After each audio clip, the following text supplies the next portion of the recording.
Okay, we're about to go.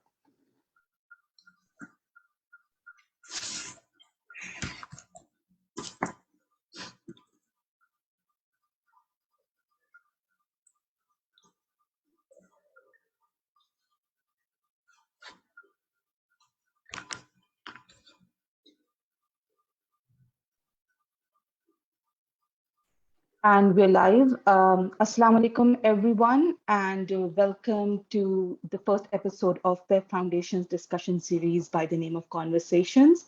Promotion of Education in Pakistan Foundation, commonly known as PEP Foundation, is a New York-based public nonprofit apolitical organization working closely with the higher education institutes in Pakistan. I'm Anum Essa, working with PEP Foundation as a Senior Communications Manager, and will be moderating today's session on the 6 C's of the 21st century education and Pakistan's higher education system. Just a brief introduction of our today's topic for our viewers who are not familiar with the concept of 6 C's. I'll just share my screen in a while. Okay, so as you can see in the image here, the 6 C's of education include critical thinkers, creative thinkers, collaborators, continual learners, citizens of the world, and compassionate individuals. While these concepts in themselves are pretty self-explanatory, these 6 C's have become staples of the 21st century education to prepare students for the present and future world. These 6 C's also ensure that the education is evolved enough to fully meet the needs of today's learners. With this brief introduction, I would like to introduce our viewers to our panel. First of all, we have with us Ms. Zubda, who is the head of economics department at Kinnaird College for Women, Lahore. Currently, she is pursuing her PhD in public policy and governance at Forman Christian College, Lahore.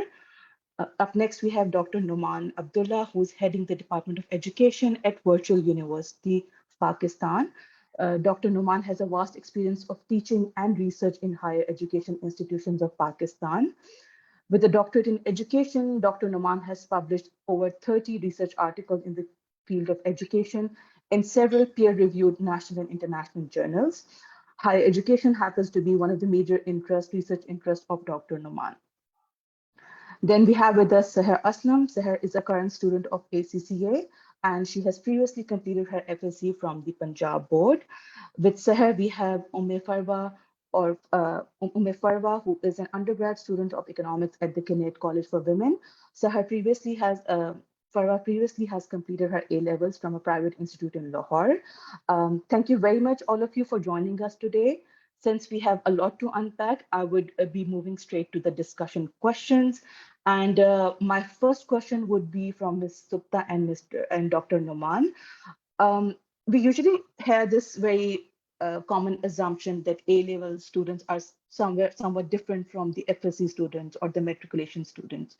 Do you think that this assumption is a flawed, and based on your professional experience, are you able to tell an A-level student from an FSC student on how they perform in class and how they interact with other students?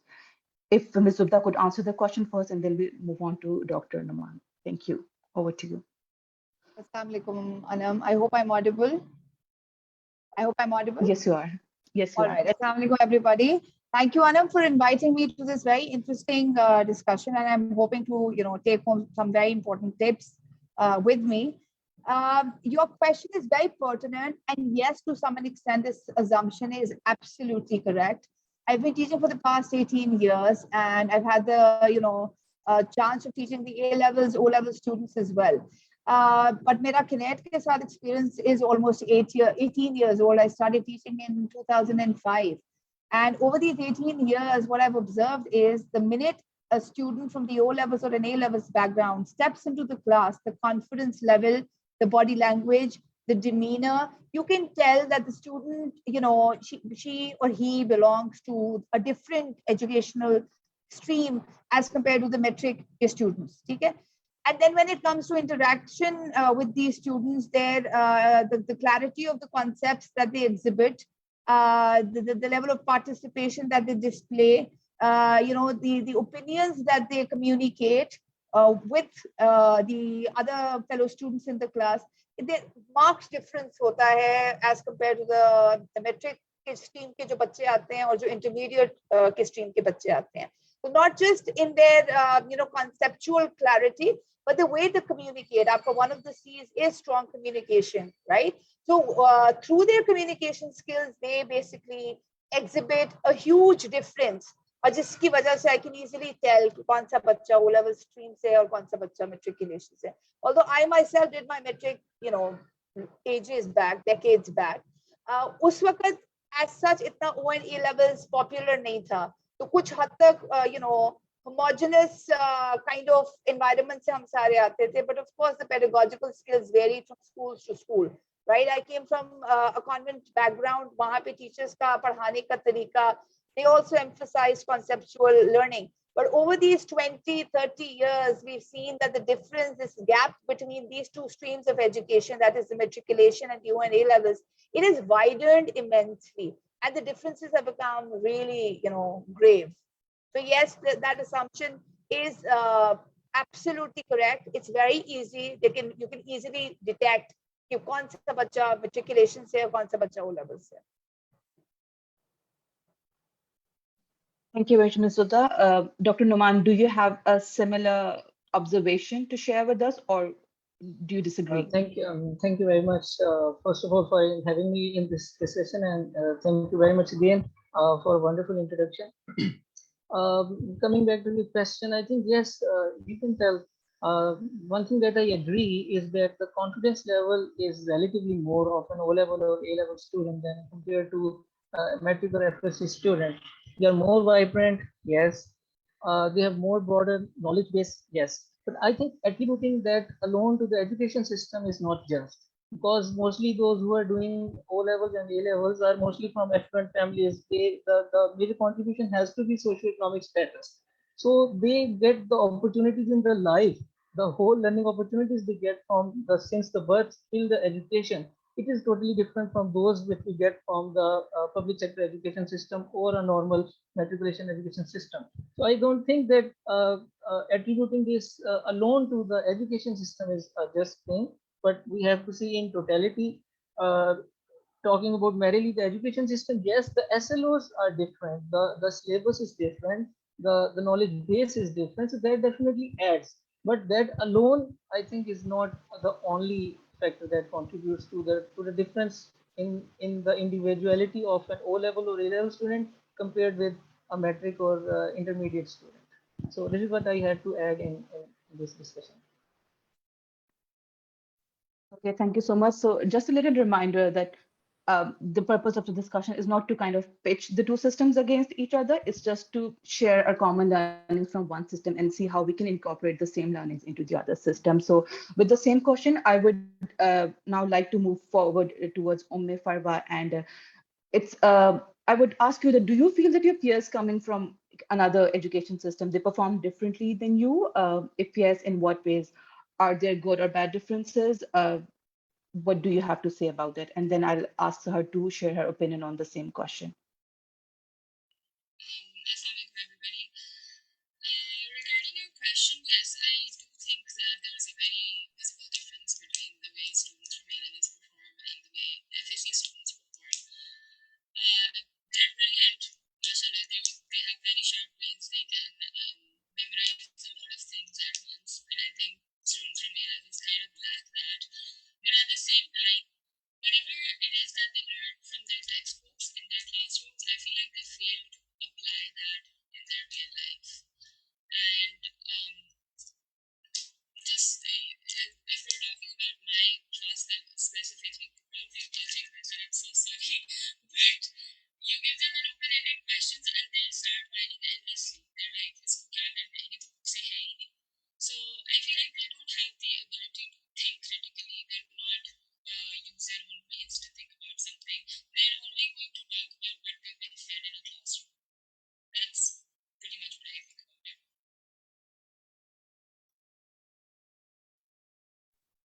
Sahar, do you have anything to say in response to that? Do you feel that your peers coming from the A-level stream they kind of interact differently with the course material and they communicate perhaps in a different way than you do. Do you have any observations to share with us? Yeah, basically, I think A-level students and all, they are more on a conceptual side, and but still, I think it varies from student to student. It depends on the student. Yeah, yeah, both the students from both the education are like from FSC, the student, they are confident, and uh, there are also some students are there who are conceptual and all. But in FSC, I think it's more about just learning rather than concepts. In A-level, students mostly focus on the concept and they go in depth to find about a thing or a question. They ask many questions, seeing my peers, and still, I think it depends on the student. It varies on from student to student. Yes.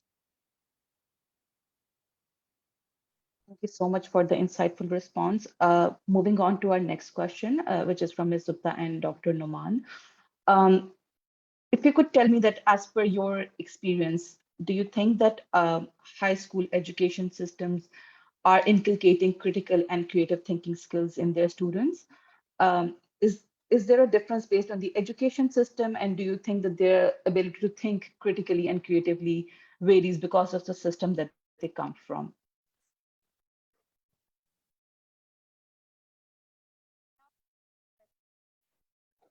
Ms. Zubda, you're not audible actually. Can you hear me now? Yes, yes, it's perfectly fine. Okay, now you've basically clubbed three questions together. I'm going to take the first part first. You asked if different education streams. We're talking about metric and ONA levels particularly. How do they instill the creative thinking, the critical thinking, and creativity? देखो, when you look at the objectives, अगर हम learning objectives की बात करें, so they're very clearly specified in O levels and A levels. They just do not grade the students on their knowledge and understanding. They need to ensure that there is some application and there is some evaluation, there's some analysis that's done at the on the student's part as well. Unfortunately, these key elements of application and evaluation, they're not really clearly talked out in the intermediate system. The board system hum follow karte hain, FA, FSC and FA system. We don't really follow those criteria in that system, due to which I feel students do not really feel compelled to think out of the box.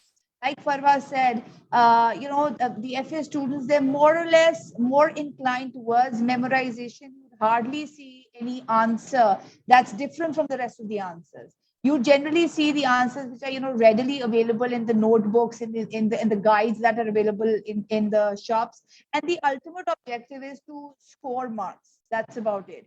So in that race of scoring marks, I think that quest for learning is somewhere just lost. So intermediate system mein, board system mein, I strongly feel that these elements of critical thinking, they're not really paid any attention to. Whereas in the A levels and the O levels, a huge emphasis is laid upon evaluation, on application, on analysis. Simple si baat hai, every question, all the structured answers, they require your opinion. You need to side with either of the cases. If you're arguing for or against, you need to have your opinion. And your opinions matter as long as you're justifying your arguments. That means your answer is correct. So it's not just a rat race of scoring. As long as you're communicating confidently, your arguments are well rounded, you've presented them well, confidently, language proficiency के साथ आपका अपना analysis है, you've corroborated them with ample examples, so it's considered correct. Unfortunately, that's not there in the intermediate system, in the high school that we follow generally. जो board system में आपका FA and FSCs में वो follow नहीं किया जाता. I hope that I've answered the question. Yes, you have. Thank you very much. Over to Dr. Nauman. Uh, can you be please specific with higher education system? Are we talking about public sector schools, private, or in totality both? We're talking about the education system that we're talking particularly about the matriculation and the FSC system, as opposed to the O levels and the A levels. Be it public sector or private sector. Yes, that doesn't matter. Yes. Okay. So I think that has more to do with the syllabus, the curriculum. So either in public sector or in private sector, talking about metric or intermediate, the curriculum has certain SLOs, and by the end of that we have an assessment system that is predefined in both OA levels and metric intermediate system. So the role of a teacher is pertinent in both of these, but a teacher cannot go beyond the SLOs. If we have formalized a certain kind of a curriculum for matriculation and intermediate, so as a teacher, I have to defend my teachers, because we cannot go beyond the SLOs. We cannot go beyond the learning opportunities that the curriculum is going to offer them, because they have been evaluated by the end of the term on a certain assessment system that is based on, though we do have we do follow Bloom's taxonomy that has lower order thinking skills and higher order thinking skills, but majority of the portion is from the lower order thinking skills. So I think that is a function of the assessment system, and the students and the school system are not to be blamed. If we teach the same syllabus with the same teachers in the intermediate school, I think our teachers will perform as well, and our students will perform equally well.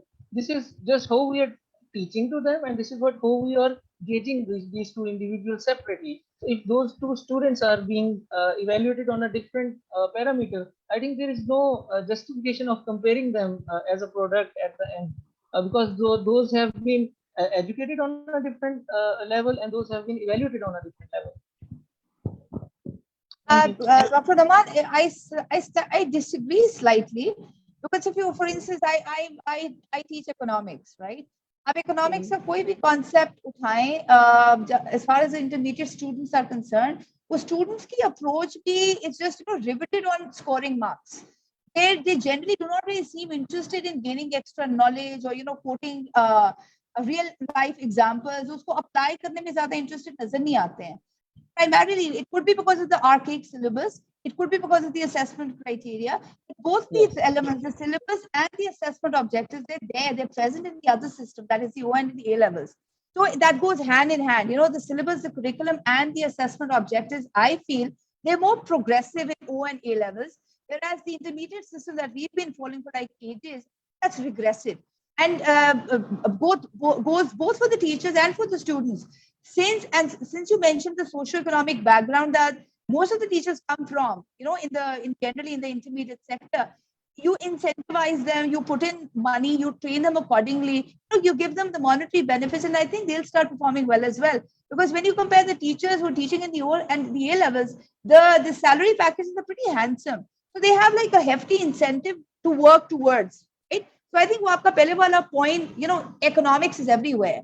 Money matters a lot. In O and A levels, it's generally the people who can afford it who are sending the kids there. So that's decided. But at the moment, since we're comparing the two streams, so I feel that critical thinking instill की एक जो will है, वो O and A levels के teachers में भी मुझे ज़्यादा लगती है, और वो students शायद वो grasp भी ज़्यादा करते हैं. That's my observation. Of course, you can differ.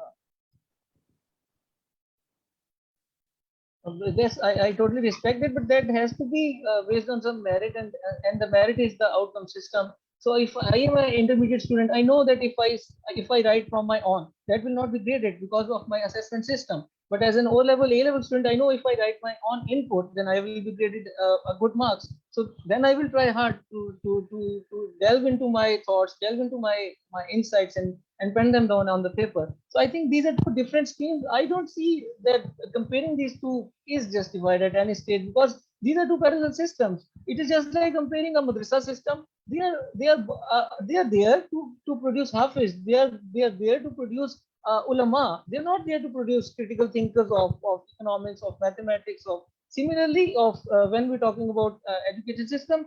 Once we get good marks, we get admission into Pakistani universities. But in A-level students, we have to get good communication skill. We have to get good understanding. We have to individualize ourselves. We have to give purpose statement when applying in the universities abroad. So these are different streams of education. if I, as far as I've understood the purpose of having this discussion, जो Anum ने शुरू में कहा, the idea of comparison, the idea of comparing is that we could, upgrade the system that is lagging behind. So the idea of comparing is that you know, अगर OA level system में कोई चीज अच्छी है तो हम उसको incorporate करें intermediate system में, अगर intermediate system में कोई चीज अच्छी है हम उसको incorporate करें A-level system में. And अभी आपने बड़ी interesting बात की, मदरसा से you don't really expect to produce any critical thinkers. Now that's the dilemma, na? If the madrasas, you know, actually focused on producing in the stream of education. Okay. Adding even on in to the what madrasa system, even in the madrasa system, we could have, you know, religious thinkers because that's the need of the hour. We've had clamors and memorized versions of Islam for way too long.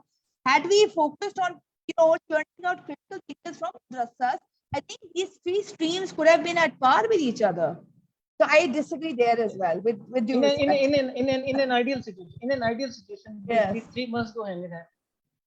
Sorry, and Anum, also we took too long. no, that's perfectly fine. That's basically the purpose of having this discussion in the first place. But adding on to what Ms. Zubda said, apart from discussing the commonalities and the differences, the purpose of this discussion also to see how these, what kind of output or what kind of products are these feeding systems are putting into the universities, because eventually we get students from both the systems into the universities undergrad programs. So we're also trying to understand how these systems eventually, get to the university and how they interact with the material there. So the differences should be identified at an initial stage, so that if there's any difference that is still remaining at the university education system, we're able to identify that and kind of treat the students at an equal level and build the ALOs on the basis of that. So that's primarily the aim of this discussion. If I would go towards Farwa, please, would you like to give us some examples as to how your school instilled or gave you opportunities for critical thinking or creative thinking? What were the avenues? How was critical thinking instilled in your curriculum or education system? Can you recall any examples? I think the first basic example would be just attempting an whole A-levels exam, just like Ms. Zubda broke it down into everything. Knowledge and understanding doesn't get you anywhere in A-levels. You get what, a maximum of 2 marks for an essay of 12 marks. That's all you get for writing definitions. You are supposed to build up an entire essay on that. You have to be creative. You have to apply everything that you learned in a classroom according to a certain particular situation. You are supposed to analyze everything. You're supposed to evaluate, and then not only that, you're also supposed to give your opinion and then justify it. So I think that really helps being a critical thinker, and I think that is where obviously students of FSC lag, because unka, I think a significant portion of their exam is just definition based. उनसे ये चीज demand की नहीं जाती for to gain numbers to score well. Thank you, Parva. Sahar, do you have any instances to share with us where your education system kind of instilled critical thinking in the curriculum or what is taught in the class? I think using different ways to solve problems or activities which include planning or decision making really improves your creative thinking and critical thinking. But I do agree that A-level students, they are given more opportunities to enhance their creative and critical thinking more than the inter students, because I myself am an FSC student, but I think we focus more on getting the numbers and the marks, and A-level students, they're focused more on learning about the concepts and going in depth about a topic, and they ask open-ended questions which are, I think, important, and they're allowed reflection time, and real life problems are used, which help them a lot. Thank you, Sahar. Now that we've discussed the O levels, A levels, and the matriculation system, I would like to take this conversation forward to the university system. And since one of the C's happen to be collaboration or collaborative learners, I would ask Ms. Zubda and Dr. Nauman that what are universities doing to promote collaboration among students? Have there been any cross-department collaborations in the form of project work or student-led activities? If you both can answer it one by one. Thank you.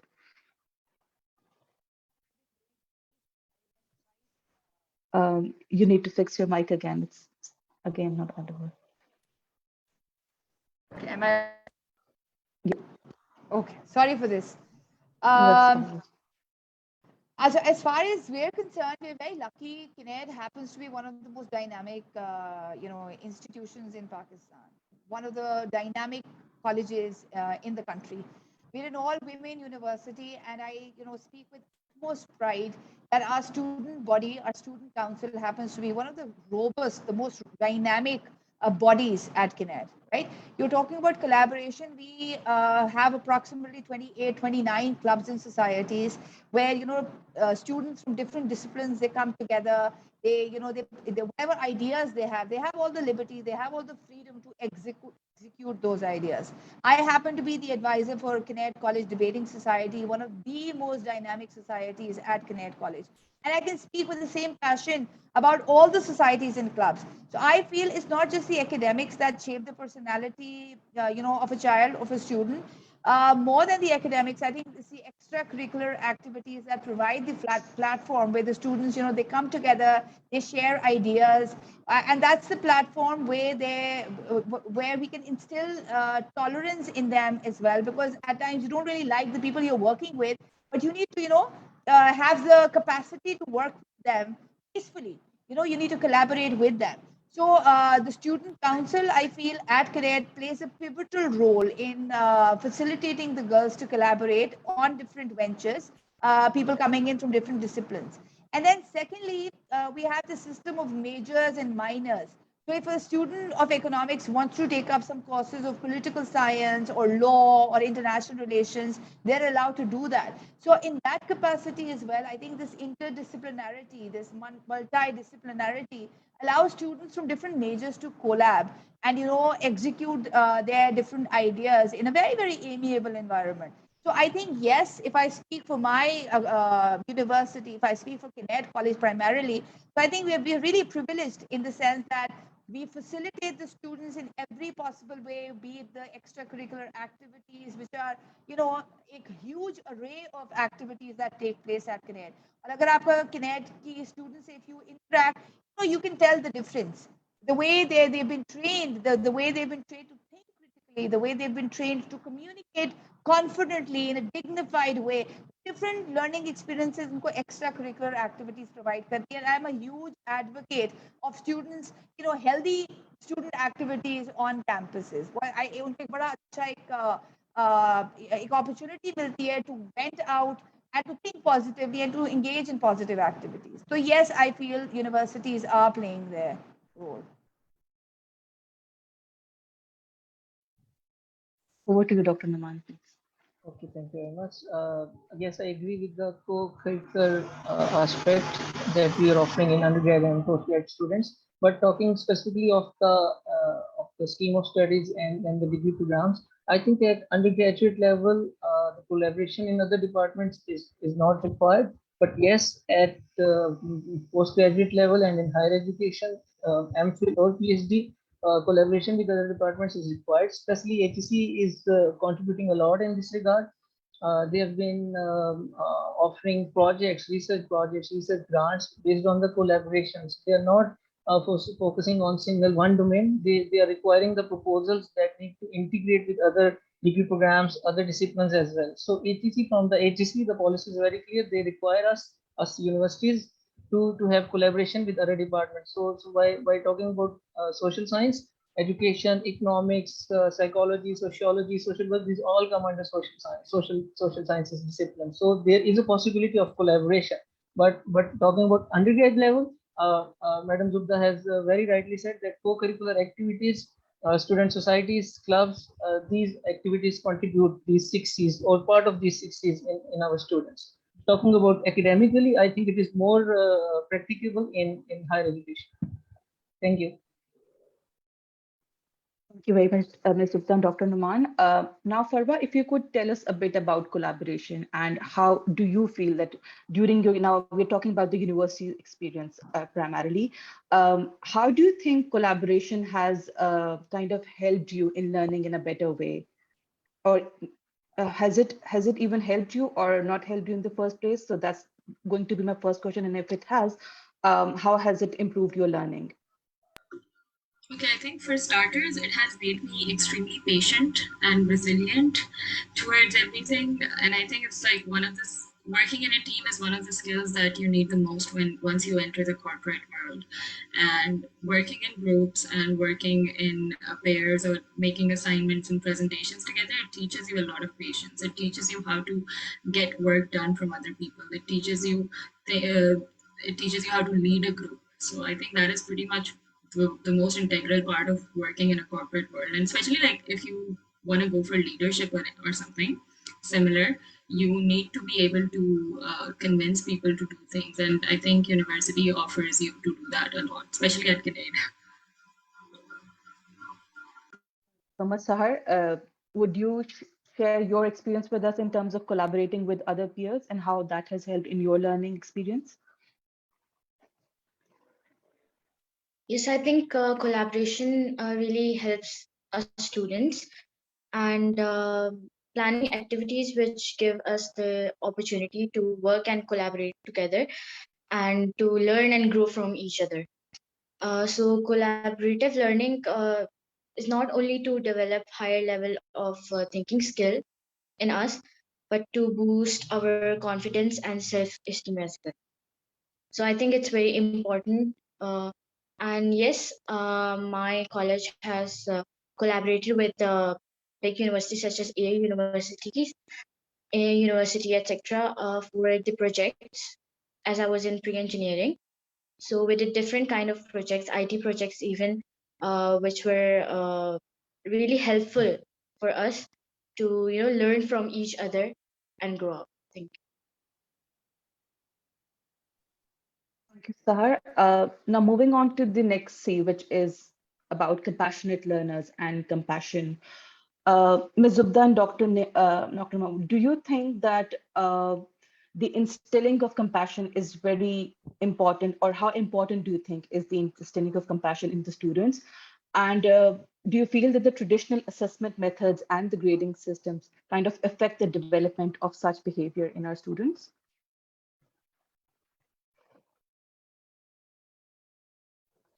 Your mic, please, Ms. Zubda. You're on mute, actually. Okay, yes, can you hear me? Yes. You want me to go first? Yeah, Dr. Nauman can go first. I don't mind. Please carry on, Whichever doctor. one of you Please would carry like. on. Acha, okay. Your question, if how important is it to instill compassion? I think it's the most important thing to produce empathetic, individuals. हमने बड़े fancy institutes के बच्चे भी देखे हैं. I'm not going to name any of the institutes here, but मैंने जो एक general trend देखा है और जो कि I think capitalism का by product है, of course, we generally see students too full of themselves. And it's a lack of empathy, जिसको हम apathy कहते हैं, जो कि हमें एक बड़ा ही common trait students में अब नजर आ रहा है. And I think one of the reasons why the society is at this pathetic state is because our, maybe the parents and the teachers have stopped emphasizing character building to the extent जिस पे होनी चाहिए थी. तो मैं इसको इससे ज़्यादा emphasize करने, I can't emphasize it more. I think instilling empathy and compassion in the students is one of the most important duties of every educator. Be it at the school level, be it at the high school level or the university level. University तक हमारे पास generally mature students पहुंचते हैं जो generally they're too established in their attitudes and then their demeanors. It's difficult to tweak them. So the basis has to be laid in the school years, in the early years, and then maybe in the higher school, maybe आप थोड़ी सी tweaking कर सकते हैं. But then again, yes, compassion, empathy, they have to be instilled in the students, and you need to start instilling them right from the very early years. Second, the grading system, again, it varies from teachers to teachers. I'm afraid I'll have to emphasize the role of teachers here. Because I think teachers play a very important role. They can either make a student or they can break a student. If you try instilling the love for learning amongst your students, ultimately they perform well, right? It's the discretion of the teachers how he or she evaluates. For instance, if I talk about myself, I prefer students presenting their work rather than giving me copied pasted work. And while they're presenting in groups, I feel they tend to watch out for each one of the group members. So I feel that yes, by allowing them to present their work in group form, presentations की form में, yes, I feel कि वो the level of compassion, the level of group work, tolerance, empathy is there. But the traditional marking system, I'm afraid it just pits a student against the other student, and whoever ultimately ends up getting CGPA 4 happens to be the god or the goddess, and which I think is a dilemma. I don't think a traditional system has succeeded in instilling compassion. I just feel कि वो rat race को further propagate कर रहा है, and it has just churned out very self-centered individuals so far. So I think it's about time we worked upon changing the testing, the assessment criteria, and the system. Over to you, Dr. Nauman. Thank you. Yes, compassion is important. That has to be added. Talking about the universities, ACC is following the notion of education for sustainable development and the concept of peace education. So these universities have been directed by ACC to inculcate these things in their degree programs. So at Virtual University or even at Punjab University, I think they have added a course at least in their undergraduate programs related to ESD and somewhat related to peace education. Along with this is one way, this is an easier way of introducing these things to our undergraduate students. Another thing is that to offer a separate degree program in ESD or peace education. So that would be specialization. But an easier thing is to inculcate one subject in out of 140 or credit hours, 120 or credit hours. That is relatively much easier. But I think our teachers need trainings on them because they have been come from the same education system without compassion. Those that have not been taught about tolerance, about education for sustainable development, about continual learning, about peace education. So I think our teachers need rigorous training on them. Unless we produce those teacher educators who have come from education sustainable development to peace education programs. Thank you. Thank you very much for the insightful response. Now over to you, Farwa. Uh, just very quickly, do you think that the pressure of performing better than the rest or getting a good grade, it kind of impacts your desire to be compassionate to your peers? Okay, firstly, I think the pressure to perform better exists a lot more in A levels. I don't know if you guys know about this or not, but वहाँ पे relative grading होती है, so I don't know, it's sort of in the back of everyone's mind कि खुद तो बेहतर करना है, उसके साथ साथ दूसरे को भी help नहीं करनी. And I think that sort of continues in universities where there's relative grading in a lot of courses, but with other universities जहाँ पे they do absolute grading and you grade it on your knowledge only, there I don't think there's a lot of competition, or I think people are very compassionate over there. Kinnaird being an example. Over to you, Saher. Do you feel that the grading system kind of prevents you from being helpful or being compassionate to your fellow students? Well, yes, I think that is a reason for it, because now we're in a world where everybody is just towards achieving good grades from others. Everybody is in a competition, so they want to score better than the other, even if they're their friends or anybody. So I think this is a main factor which affects the compassionate between the peers and our desire to be compassionate. So I think it should be sorted out. Sahar, now, since we are running short of time, so I just quickly move on to the very last question. If you all could just, and question is from all four of you. Moving forward, which is the most critical and much needed attribute out of these 6 C's to produce well-rounded students and global citizens? And if you have any recommendations as to how to ingrain that particular characteristic or characteristics in our students. I'll start from Dr. Nauman, then Ms. Zubda, then Farwa, and then Saher. If you all could answer this question one by one. Thank you very much. I would say that out of these six, critical thinking is the most important thing. And how can we do that? Is by allowing discussions, allowing openness in the classroom. And the teacher has a pivotal role in that. So by giving liberty to the teacher and providing that learning opportunities to the students, we can inculcate critical thinking in our current education system. Thank you. Thank you. Over to Ms. Zubda, please. Sorry, you're not audible again. Can you hear me now? Yes, yes. All right. I second Dr. Nauman there, Ji. I think critical thinking is one of the most important ingredients that's been missing for way too long. And we can instill that again by allowing the students to express themselves openly, unapologetically, and we don't really judge those students and hold those opinions against them. And by allowing, candid discussions in the class, I think critical thinkers can be produced. It is not that big of a task, but the students and the teachers both need to be tolerant and respectful towards each other.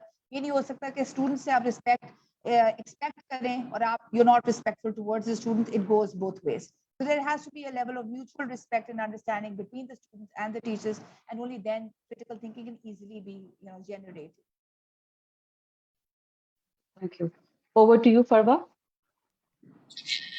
think that there's two of the most important C's, creative thinkers as well as critical thinkers. And it is not restricted to just education or building your career. It should be incorporated in generally your life as well.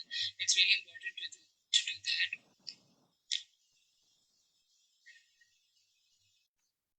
Yes, Saher, it's your turn now. I think critical thinking is the most important C, because yes, as Farwa said, it should not be restricted to any education or any particular subject, and there should be critical thinking in every student to solve complex problems and connect to unrelated areas. Yes. I would like to add one more thing. In the end, it's not like we are comparing A levels and FSC and there's like a rivalry between these two. I mean, in my opinion, I think we should improve the general education system of Pakistan and take help and inspiration from the A levels and O level system, and adapt good points and make our own national education system better and incorporate all of this in that. So I would totally second Farwa over there, because as I mentioned in the very beginning, that the purpose of the discussion is not to point fingers at one education system or one aspect or a pillar of the education system.